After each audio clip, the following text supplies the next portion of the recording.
Assalamualaikum warahmatullahi wabarakatuh.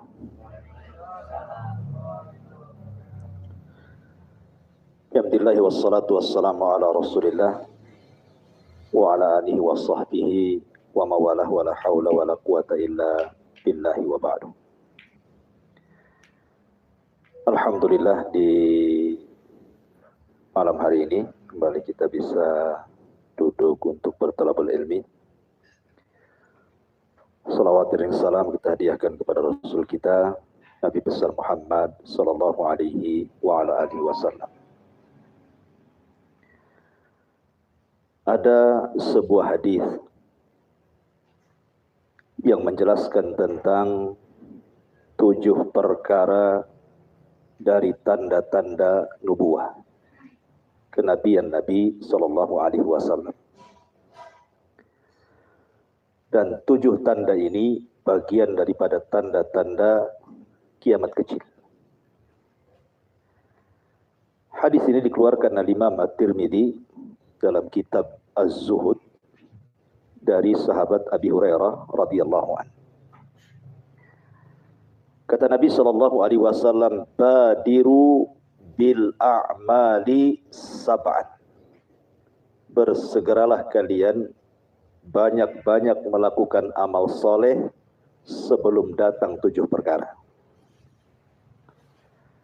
Apa 7 perkara itu? Kata Nabi sallallahu alaihi wasallam, "Hal tantadiruna illa faqran munsiyah." Apakah kalian akan menunggu untuk tidak melakukan amal kebaikan sampai datang kefakiran yang melupakan? Ini satu. Yang kedua, au ghinan mutghiyah, atau kekayaan yang menjadikan dia melampaui batas. 2. Atau yang ketiga, au maradan mufsidah, ataupun sakit yang merusak badan. Kemudian yang keempat, au haraman mufannida, ataupun pikun yang menghilangkan akal. Kemudian yang nomor 5-nya, au mautan mujhizah, atau kematian mendadak. Awid dajjal, ataupun kedatangan dajjal. Awis sa'atu fasyarru ghaibun yuntadhar, dan dajjal adalah seburuk-buruk perkara gaib yang ditunggu. Dan yang terakhir, awis sa'atu was sa'atu adha wa amr, ataupun hari kiamat yang kalau datang sangat menakutkan dan menyakitkan. Inilah 7 perkara yang disabdakan Nabi dan termasuk alamatun nubuwah, tanda-tanda kenabian. Ma'asyiral muslimin wal muslimat, saudaraku yang dimuliakan Allah Subhanahu wa taala. Allah Subhanahu wa taala berfirman dalam Al-Qur'an, "Wa tilkal ayyam nudawiluha bainan nas." Terkadang hari itu diputar oleh Allah. Kadang di bawah, kadang di atas. Kadang sakit, kadang sehat. Kadang hidup, kadang juga mati. Kadang senang, kadang menangis. Begitulah manusia. Gak mungkin satu kondisi itu tertawa seumur hidupnya. Gak ada, disangka gila nanti. Atau nangis terus, makin ditambah stres gitu ya. Jadi orang itu pasti kehidupannya akan berpasang-pasangan itu.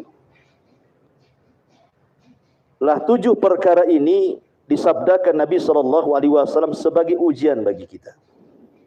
Ujian dalam hidup kita, bahwa setiap manusia itu akan diuji. Di sini Nabi mengatakan, badiru bil a'mal, bersegeralah beramal. Jangan ditunda-tunda. Kalau ada waktu, beramal. Waktunya sholat, disempatkan baca Quran. Waktunya ngaji, ya ngaji gitu ya.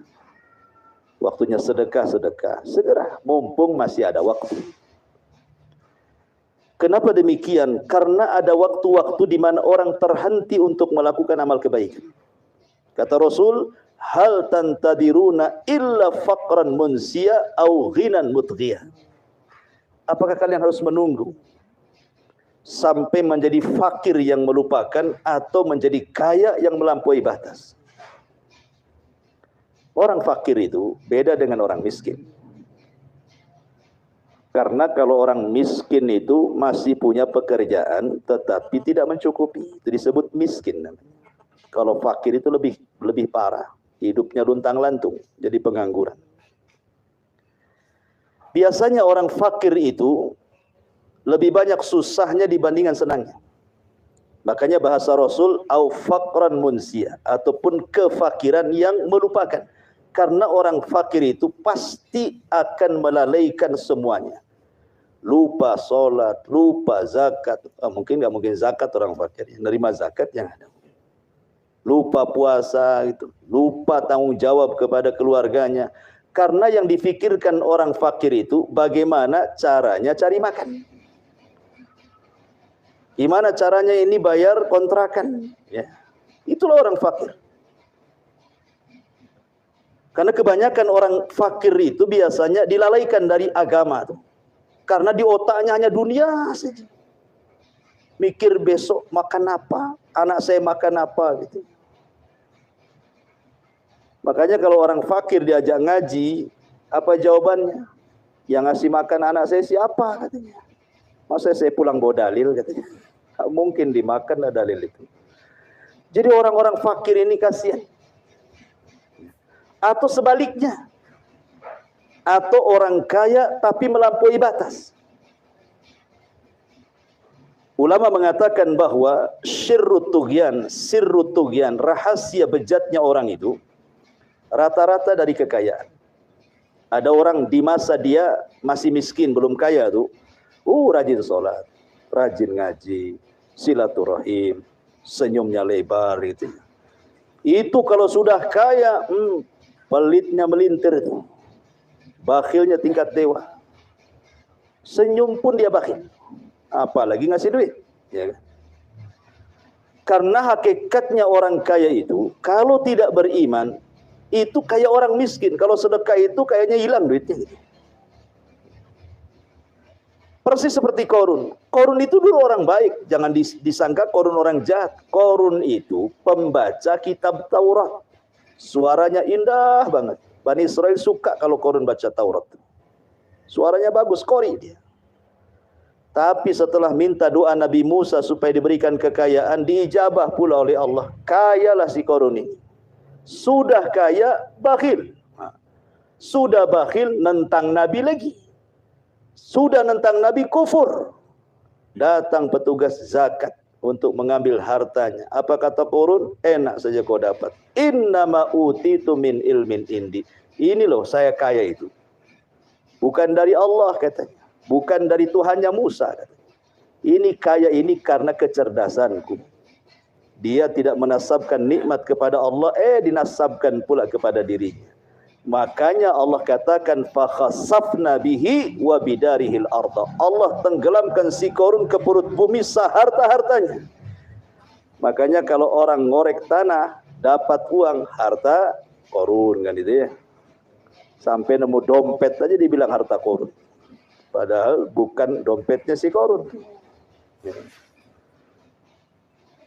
Maka jangan sampai kemudian kekayaan itu melampaui seseorang dari batas kadar kehidupan dia. Jadilah Nabi Sulaiman. Sulaiman itu di dunia sejak zaman Adam sampai hari ini tidak ada yang lebih kaya melebihi Sulaiman. Tidak ada. Kekuasaannya terbentang hampir separuh dunia. Jin ditundukkan dia, hewan ditundukkan dia, angin ditundukkan dia, awan ditundukkan dia. Mana ada nabi yang ditundukkan kecuali Sulaiman. Tapi Sulaiman tidak sombong. Dia mengatakan, hadza min fadli rabbi. Ini semua nikmat yang Allah anugerahkan itu semua karunia Allah. Dia nasabkan itu dari Allah, bukan dari dirinya. Tidak seperti Korun, ini kekayaan milikku katanya. Kalau Sulaiman tidak. Ini kekayaan dari Allah, sengaja oleh uji saya, bisa syukur atau kufur. Kan mantap itu Sulaiman. Makanya kekayaannya tidak dihancurkan, tidak seperti Korun. Lah dua perkara ini, faqran munsia, kefakiran yang melupakan, atau ghinan mutghia, ataupun kaya yang melampaui batas. Maksudnya Nabi itu apa? Begini maksudnya. Kalau kita diberikan kecukupan hidup sekarang, ya masih bisa makan, masih bisa hidup. Mungkin yang sudah berkeluarga ya cukuplah, ada yang dimakan, ada yang disimpan, gitu ya. Ada waktu kan untuk ibadah itu. Ibadah, badiru bil amal, segera ibadah sebelum datang kefakiran. Ya.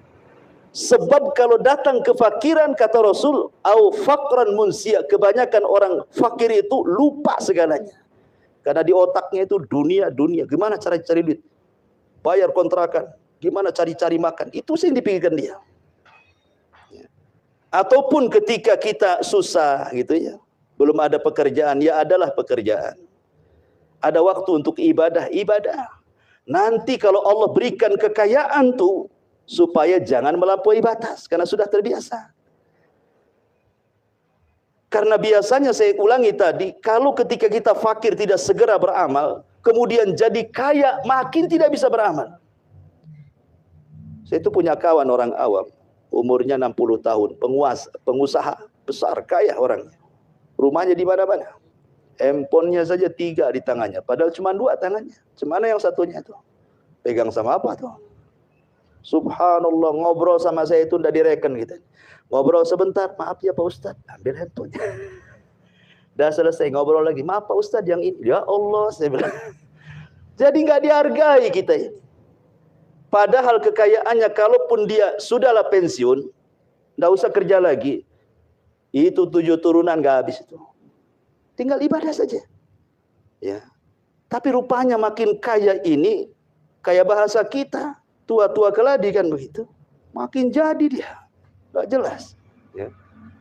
Begitulah orang kaya. Kalau tidak beriman seperti itu. Sebenarnya bagi orang yang beriman, kaya itu baik, sebagaimana bagi orang yang beriman, miskin juga baik. Dua-duanya baik bagi orang yang beriman itu. Miskin baik bagi dia, kaya pun baik bagi dia. Karena Rasul yang mengatakan, ajaban li amril mu'min. Heran kata Rasul itu, perkaranya seorang mukmin itu. Kenapa? Kalau ditimpa musibah, sabar dia. Kalau diberikan nikmat, syukur dia. Dua-duanya baik bagi dia. Karena terkadang begini, ada hamba-hamba Allah itu sengaja Allah buat miskin, tidak dibuat kaya-kaya. Sebab kalau dibuat kaya makin bejat dia. Tapi ada hamba-hamba Allah dibuat kaya, tidak pernah miskin. Sebab kalau dibuat miskin bisa kufur dia.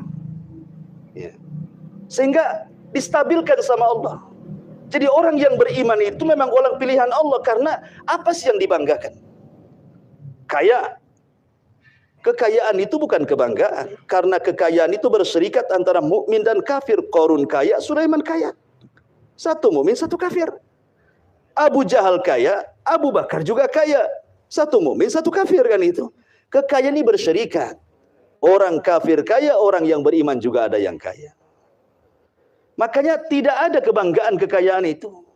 Kekayaan itu akan bermanfaat kalau yang memegangnya orang soleh. Makanya Rasul mengatakan, malun soleh li rajulin soleh. Harta yang baik itu kalau yang megang orang baik.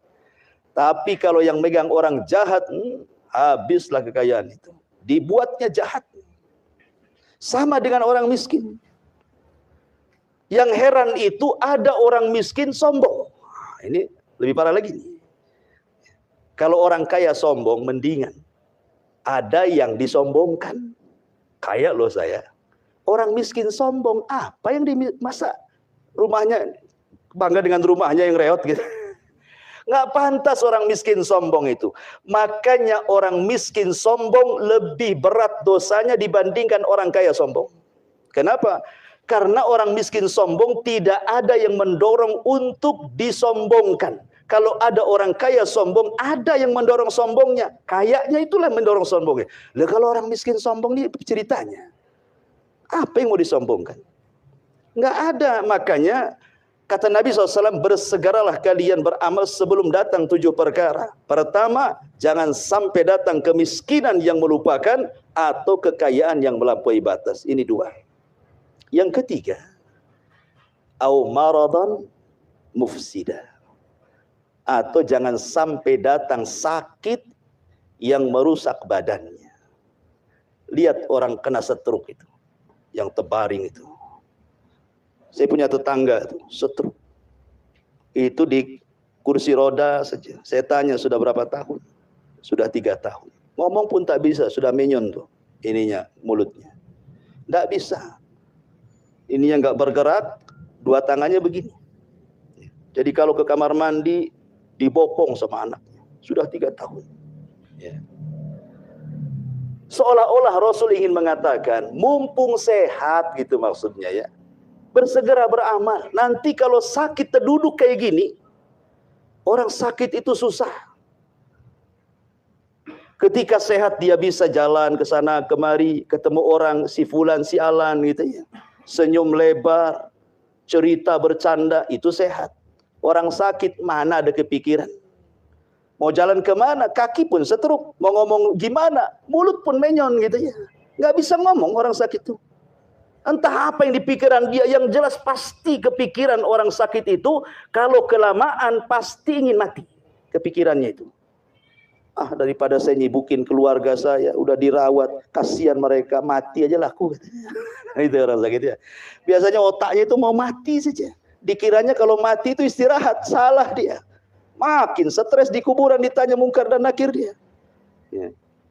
Jadi jangan sampai kemudian sakit. Apalagi begini ya. Terkadang ada orang sakit itu double sakitnya. Maksud double itu gimana? Pertama orang ini sakit, terkadang masihlah diobati dengan ada orang yang datang, berkunjung, tetangganya berkunjung, keluarganya berkunjung. Pertanyaannya sampai kapan dia berkunjung? Saya nggak yakin kalau saya lihat di komplek-komplek perumahan itu, mengunjungi orang sakit itu mungkin sekali saja tuh. Rame-rame dari masjid, kumpul-kumpul, yuk kita datang ke orang sakit. Oh, pertama datang, Masya Allah, bawa anggur, bawa buah, bawa mangga, bawa pisang, bawa beras. Walaupun yang makan yang jaga. Kan gitu.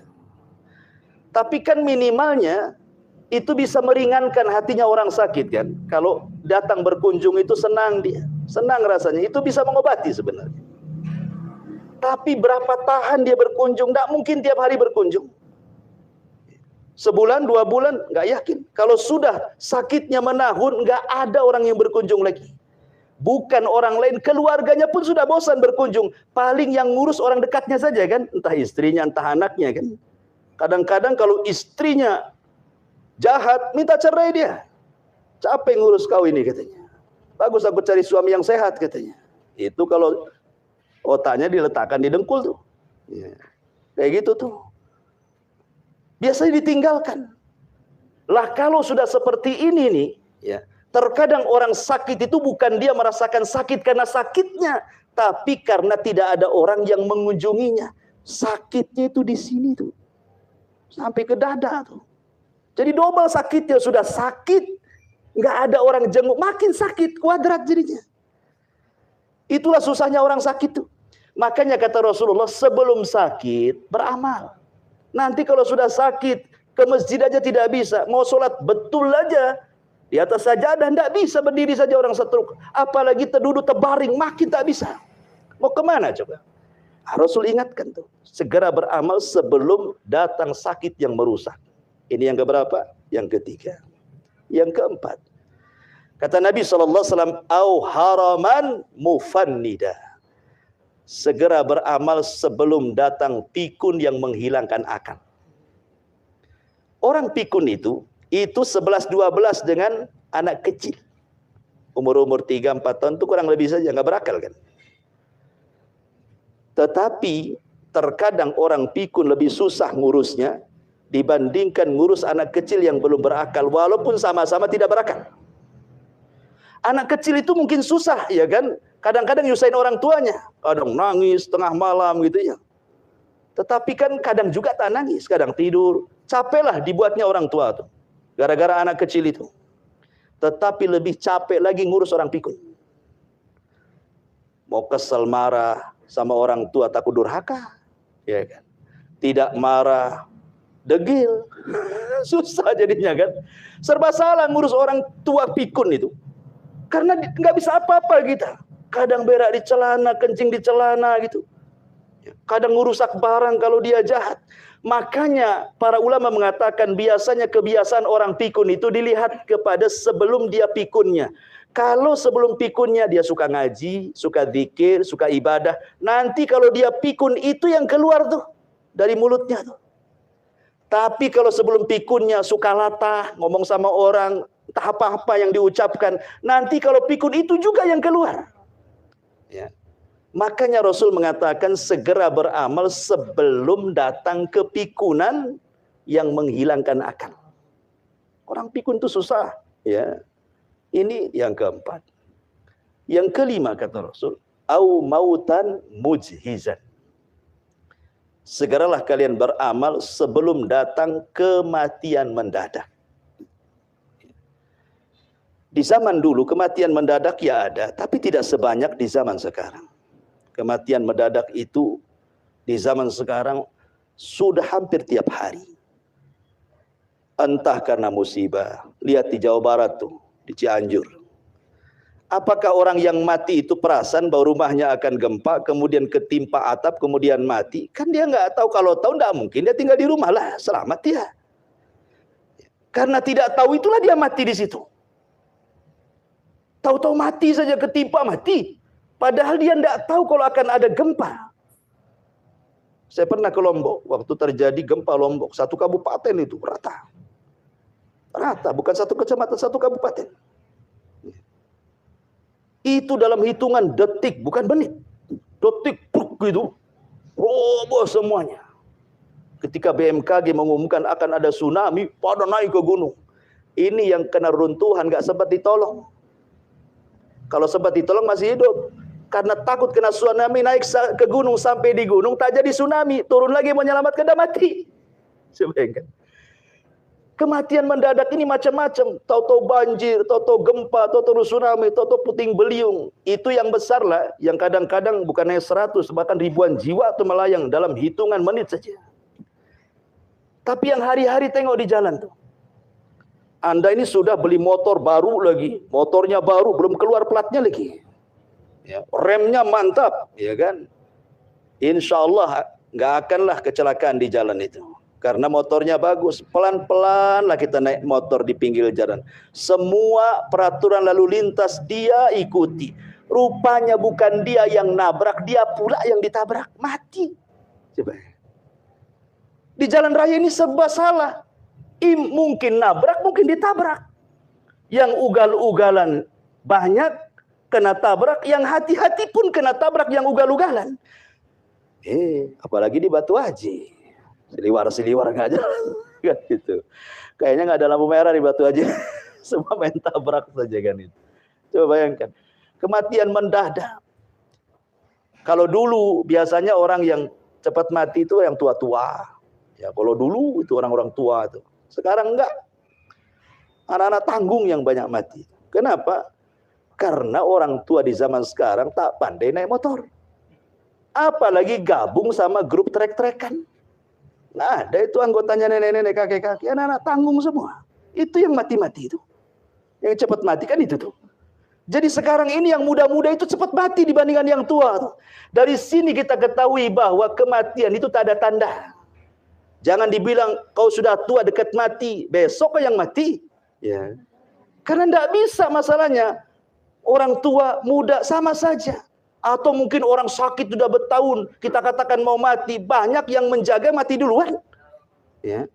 Lah dari sini jangan sampai kita ini mati mendadak, kata Rasulullah, badiru bil amal, segera beramal sebelum datang kematian mendadak. Sebelum tobat mati, apa yang bertanggung jawabkan di hadapan Allah? Ini yang nomor 5. Yang nomor 6 kata Nabi SAW, awid dajjal fasyarru ghaibin yuntadhar. Ataupun datangnya dajjal, dan itu keburukan perkara gaib yang ditunggu manusia. Tidak ada satu nabi dan rasul kecuali mengingatkan umatnya tentang fitnah dajjal. Nuh mengatakan, hei umatku, hati-hati dengan dajjal. Ibrahim mengatakan kepada umatnya, hati-hati kalian dengan dajjal. Nabi Saleh, Nabi Syuaib, semua para nabi, termasuk Nabi kita Muhammad SAW, mengingatkan umatnya hati-hati dengan dajjal. Sampai-sampai disyariatkan dalam solat ketika tasyahud akhir, Setelah kita membaca solawat kepada Nabi dan Nabi Ibrahim, kita disuruh membaca Allahumma inni a'udzubika min adzabi jahannam wa min adzabil qabri wa min fitnatil mahya wal mamat wa min syarri fitnatil masihi dajjal. Disuruh berlindung dari dajjal ketika sholat. Setiap sholat kita dianjurkan membaca itu, walaupun sunnah hukumnya. Saking menakutkannya fitnah dajjal itu. Bagaimana tidak menakutkan? Dukun yang sakti satu dunia dikumpulkan untuk melawan kesaktian dajjal, itu tidak ada apa-apanya. Dajjal ini kalau ngomong sama langit hujan, hujan dia.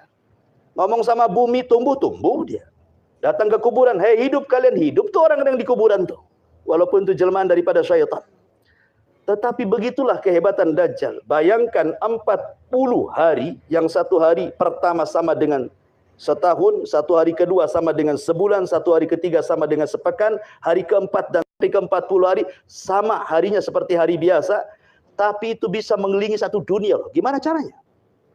Gimana caranya mengelilingi dunia tuh? Dan semua ikut dajjal, sedikit sekali yang selamat dari fitnah dajjal itu. Makanya kata Rasulullah, kalau engkau ditakdirkan berjumpa dengan dajjal, jangan mau kenalan, langsung kabur, apalagi nantang-nantang. Ya kan? Falyan a'anhu, pergi kau dari dajjal, tundukkan pandanganmu, sebab tidak ada yang selamat dari fitnah dajjal. Lah seolah-olah Rasul mengatakan, apakah nunggu dajjal muncul kalian beramal itu? Janganlah, gitu kata Nabi ya. Badiru bil amal, segera beramal. Atau yang terakhir, awis sa'atu was sa'atu adha wa amar. Atau yang terakhir, datang kiamat. Dan kiamat itu kalau datang adha wa amar, sangat membahayakan dan sangat menakutkan. Kiamat itu ada dua. Ada kiamat kecil, ada kiamat besar. Ya. Yang jelas-jelas kiamat itu adalah kematian.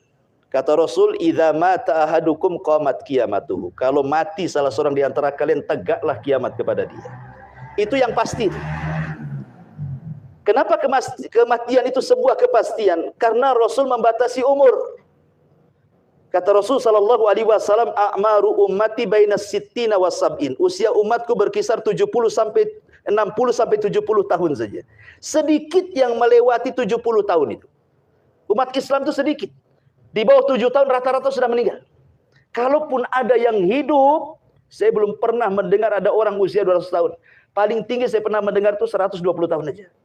Itu pun sudah kasihan, mata sudah tak melihat, telinga sudah budek, jalan pun sudah susah. Lebih baik mati loh orang kayak gini nih. Ya, hidup pun susah dia. Harus dibantu orang, nyusahin orang terus gitu ya. Artinya keumuman manusia, karena Rasul kan berbicara keumuman. Bahwa kebanyakan manusia itu usianya dibatasi sampai 70 tahun saja. Jadi kan jelas tuh waktu kematian kita seberapa kan, kita bisa kalau umpamanya di antara ada orang yang usianya 60 tahun berarti jatahnya 10 tahun saja tuh. Sudah bisa dikira-kira di kematian dia tuh. Kalaupun lewat tidak banyak dari 70 tahun. Makanya kematian itu sebuah kepastian gitu ya. Kalau kiamat itu belum pasti. Bukan kejadiannya belum pasti, tapi waktunya belum pasti. Apakah 100 tahun ke depan, apakah 1000 tahun ke depan, wallahu alam, kita tidak tahu. Tapi kalau kematian kan sudah jelas gitu ya, dibatasi dengan usia. Makanya sebelum datang kiamat kecil, apalagi kiamat besar, badiru beramal. Nah, segera beramal. Saya tutup kajian ini, kita buka tanya jawab.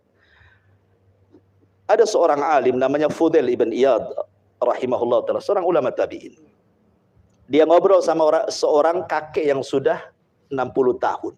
Kata Fudail ibn Iyad, "Kam umrah?" Berapa sih umurmu? Kata kakek ini, "Situna aman." Aku usianya 60 tahun wahai imam. Kata Fudail, "Oh 60 tahun berarti kau sudah lama berjalan menuju Allah. Karena usiamu sudah lama, sudah panjang. Berarti harusnya sudah jauh kamu, sudah dekat dengan Allah." Ya. Maka kaki ini mengatakan, "Inna lillahi wa inna ilaihi rajiun." Tentu semua akan kembali kepada, semua datang dari Allah dan akan kembali kepada Allah.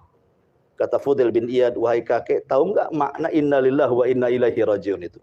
Enggak tahu katanya. Fasirnya, coba fasirkan imam apa maknanya? Maka Fudail bin Iyad mengatakan, "Inna lillahi" itu artinya kita ini semua hamba Allah. Kita menghambakan diri kepada Allah. Jangan pernah menyombongkan diri. Kita ini hamba. Ya hamba bagaimana bersikap kepada tuannya. Antum saja pekerja, hormat sama bosnya. Ini kita ini hamba kepada yang menciptakan kita. Dan kita akan menghadap Allah. Dan kalau sudah menghadap berarti mempertanggungjawabkan apa yang pernah kita lakukan di dunia. Kemudian orang tua ini terdiam dan mengatakan, ya imam, cemana caranya ya supaya aku selamat dari hisab? Kata Fudail bin Iyad, gampang sebenarnya. Apa itu? Tuhsin ma baki.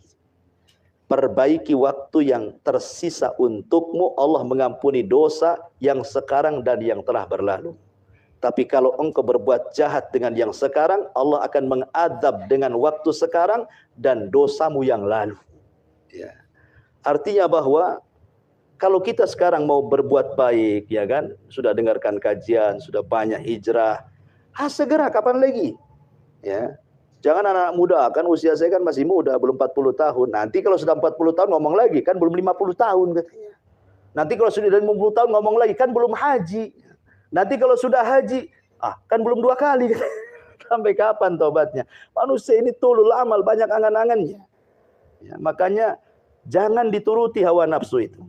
Karena Rasul mengatakan, ada sebagian ulama yang melemahkan, tapi ada juga yang mensahihkan hadisnya. Kata Rasul, la yu'minu ahadukum hatta hawahu taba'an lima ji'tubi.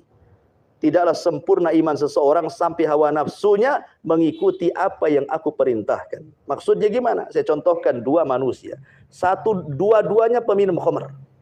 Si A minum khamr, si B minum khamr juga. Akhirnya entah kenapa tobat dua-duanya. Habis dengerin kajian, tobatlah. Si A akhirnya tobat, tak mau minum khamar lagi. Si B juga sama-sama tobat.